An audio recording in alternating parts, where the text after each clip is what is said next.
ہوں یہ سن لیجئے گا۔ عزیزان گرامی، کائنات کے اندر جناب سیدہ سلام علیہ تشریف لاتی ہیں، اور مدینے میں جیسے پیغمبر ہجرت کر کے آئے، جناب سیدہ کے لیے مختلف صحابہ کی طرف سے رشتے آنے لگے۔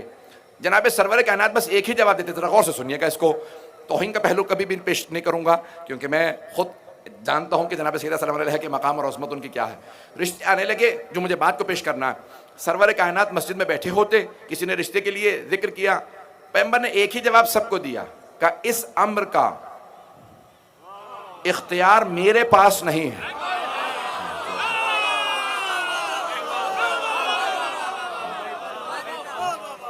اس امر کا اختیار میرے پاس نہیں ہے۔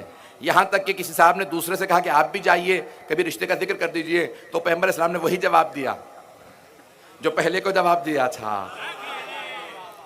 رشتے سے متعلق بات کر رہا ہے کہ بھئی اس امر کا اختیار میرے پاس نہیں ہے۔ یہاں تک کہ ایک اور صاحب آئے، کہا کہ یا رسول اللہ میرے پاس بہت پیسہ ہے، میں 80 اونٹ سرخ اونٹ جناب سیدہ کے مہر کے اندر دوں گا، یہ بہت کچھ بتایا سونے پیغمبر اسلام نے۔ میں اپنے انداز سے پیش کر رہا ہوں کہ مجھے بیٹی کو بیاہنا ہے، بیچنا نہیں ہے، پیسے کا دھونس نہ جماؤ۔ کہا کہ یا رسول اللہ آپ کسی کو رشتے کو بھی قبول نہیں کرتے، ہر رشتہ رد کر دیتے ہیں اور ایک ہی بات کہتے ہیں کہ اس امر کا اختیار میرے پاس نہیں۔ یا رسول اللہ، میں اپنے انداز میں پیش کروں کیا کہا ہوگا صحابہ کرام نے، یا رسول اللہ آپ کے پاس تو اتنا اختیار ہے کہ آپ کا نام ہی احمد مختار ہے۔ اگر ہوں، یہ کیسے ممکن ہے کہ آپ کے پاس، جب آپ کہتے ہیں کہ اگر تم میں سے کوئی اپنی بیٹی کی شادی کی اجازت نہ دے تو اس کی بیٹی مجھ سے اجازت لے سکتی ہے۔ جس کا باپ بھی اختیار نہ رکھتا ہو اس کے باپ سے بالاتر میں اختیار رکھتا ہوں۔ اگر ہوں کہ میں اس سے باپ سے بھی زیادہ اس پہ اختیار رکھتا ہوں۔ میں اس اپنی مومنہ، اس اپنی مسلمان بچی کی شادی میں کر سکتا ہوں کسی مومن سے، کسی بھی مسلمان سے، اگر باپ اجازت نہ دے تو میں اجازت دے سکتا ہوں۔ یا رسول اللہ یہ کیسے ممکن ہے؟ ساری امت کی بیٹیوں کا اختیار آپ کے پاس، لیکن سیدہ کی شادی کا اختیار آپ کے پاس نہیں، کا کیونکہ سیدہ عام بیٹی نہیں ہے، اللہ نے اختیار اپنے پاس رکھا۔ تو عزیزان گرامی، جناب سرور کائنات نے کہا کہ اس امر کا اختیار میرے پاس نہیں، اللہ نے اپنے ہی پاس رکھا۔ سیدہ کے عقد کا اختیار اللہ نے اپنے پاس رکھا۔ مجمع کی توجہ میرے ساتھ ہو۔ عزیزان گرامی، جناب امیر المؤمنین ایک مرتبہ مسجد نبوی میں تشریف لائے اور دو زانو ہو کے پیغمبر کے سامنے زمین پہ بیٹھ گئے۔ جناب سرور کائنات نے کہا یا علی آج کچھ مزاج بدلا سا ہے، آپ بول نہیں پا رہے۔ کہا یا رسول اللہ زبان پہ الفاظ نہیں آ رہے، توجہ۔ ارے جو ہمیشہ عطا کرتا رہا ہو اس کے لیے مانگنا بڑا مشکل ہوتا ہے۔ اب سوچئے سیدہ کا مقام کیا ہے، جس کا رشتہ مانگنے خود علی جائے۔ چلنا چاہیں گے تو میں چلوں گا۔ یہ عظمت جناب فاطمہ الزہرا ہے۔ جناب امیر آئے ہیں، بیٹھے ہیں دو زانو زمین پہ۔ کون جو بول نہیں رہے آج؟ جو خطیب نہج البلاغہ، جس کا کلام نہج البلاغہ بن جاتا ہو، وہ آج کلام نہیں کر پا رہے، تو اللہ نے فوراً جناب جبرائیل کو نازل کیا۔ وہ فوراً آئے اور آنے کے بعد کہا یا رسول اللہ، اللہ یہ فرما رہا ہے کہ عرش پہ اس نے علی کا فاطمہ سے عقد کر دیا، آپ فرش پہ بھی سیدہ کا علی سے عقد پڑھ دیجئے اگر ہوں میرے ساتھ۔ تو ایک مرتبہ، بھائی دنیا میں واحد شادی ہے جو دو مرتبہ ہوئی ہے، عرش پہ بھی فرش پہ بھی۔ شادی عرش پہ بھی ہوئی ہے، فرش پہ بھی ہوئی ہے۔ دنیا کی واحد شادی ہے جو دو مرتبہ ہوئی ہے، عرش پہ فرش پہ۔ اسی لیے اللہ نے جناب سیدہ کو دو طرح کی نسلیں دی ہیں، عرشی اور فرشی۔ عرشی معصومین ہیں، فرشی سادات ہیں۔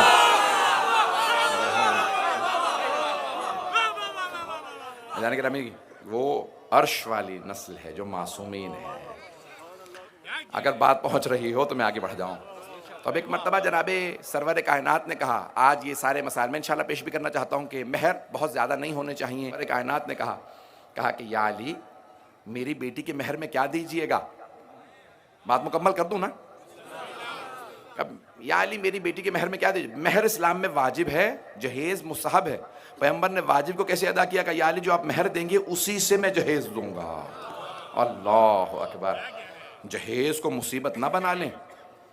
یہ جو آج معاشرے کے اندر بہت سی مصیبتیں ہیں وہ اسلام کی تعلیمات پہ عمل نہ کرنے کی وجہ سے۔ اب میرے پاس وقت نہیں ہے، میں تفصیل میں بہت جاتا ہے اس کے، میں انشاءاللہ کل اور پرسوں مثالی شادی کے متعلق چند جملے کہوں گا، لیکن اب وقت نہیں ہے، سن لیجئے۔ تو جناب امیر علیہ السلام نے جناب سرور کائنات کے سوال کے جواب میں کہا یا رسول اللہ مہر میں میرے پاس 3 چیزیں ہیں جو آپ اختیار کر لیجئے۔ ایک تلوار ہے، ایک گھوڑا ہے، ایک زرہ ہے. توجہ ہو، شیعہ سنی علماء نے لکھا ہے الفاظ میرے ہیں، میں اپنے انداز سے پیش کروں گا، لیکن واقعہ شیعہ سنی علماء نے لکھا ہے کہ جناب امیر علیہ السلام کا مہر کیا تھا، یہ سب نے لکھا ہے، مہر وہی تھا جو میں پیش کر رہا ہوں. ایک مرتبہ جناب امیر نے کہا یا رسول اللہ میرے پاس یہ 3 چیزیں ہیں، آپ جو انتخاب کریں. تو سرور کائنات نے، میں اپنے انداز سے، میں نے کہا اپنے الفاظ سے پیش کر رہا ہوں جو شیعہ سنی سب نے واقعہ لکھا ہے. سرور کائنات نے کہا یا علی آپ کی تلوار کی اسلام کو ضرورت ہے، اور آپ کے گھوڑے کی آپ کو ضرورت ہے کیونکہ آپ سفر بہت زیادہ کرتے ہیں. لیکن یہ جو آپ کی زرہ ہے نا، اس کی نہ آپ کو ضرورت ہے نہ اسلام کو. بھائی زرہ وہ پہنے جس نے میدان سے بھاگنا ہو. کائنات نے کہا یا علی آپ کی زرہ بیچ دیجئے، جو بھی اس کی قیمت ملے وہ میری بیٹی کا مہر. ایک مرتبہ ایک صحابی نے جناب امیر کی زرہ کو ہاتھ میں لیا، کہا کہ کوئی ہے جو علی کی زرہ کو خریدنے والا ہو.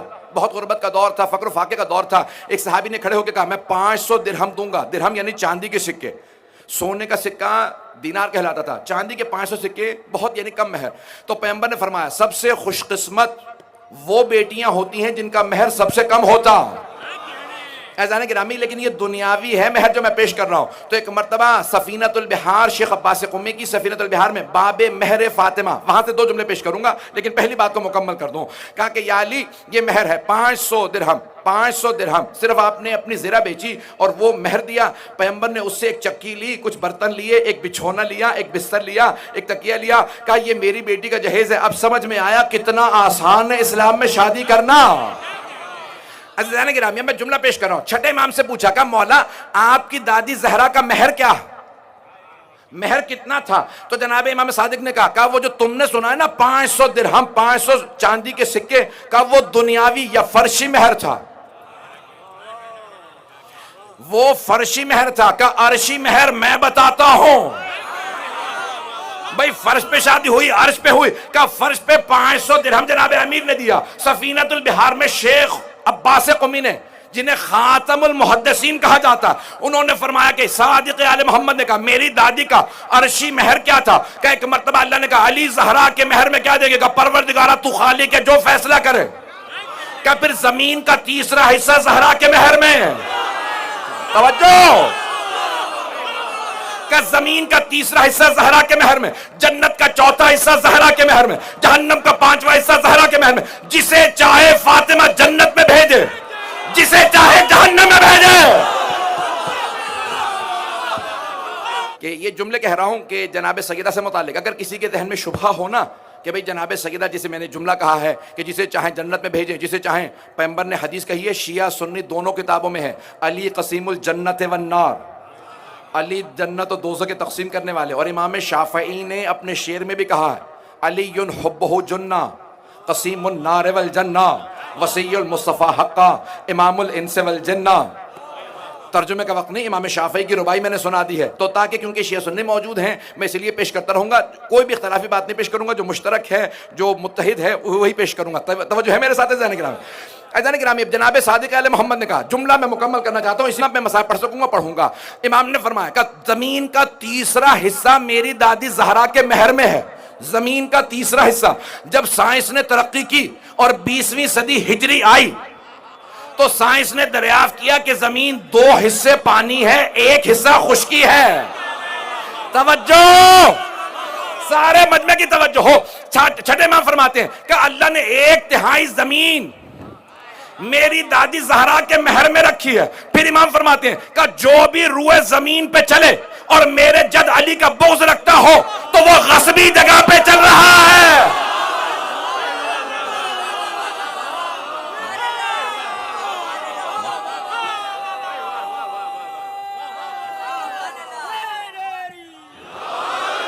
بات پہنچ گئی ہے گرامی، بات پہنچ گئی. ایک اور جملہ میں کہتا ہوں، حدیث کی تشریح کر دوں اگر سننا چاہے.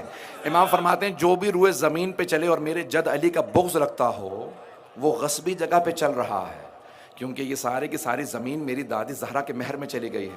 تو اب میں تشریح میں ایک جملہ کہہ رہا ہوں امام معصوم علیہ السلام کی، کیونکہ امام سمندر کو کوزے میں بند کر دیتے ہیں. تو اب میں پیش کر رہا ہوں امام کے جملے کی تشریح میں ایک جملہ. عزیزان گرامی، شیعہ سنی تمام فقہاء نے فقہی مسئلہ لکھا ہے، غصبی جگہ پہ نماز بھی قبول نہیں ہوتی.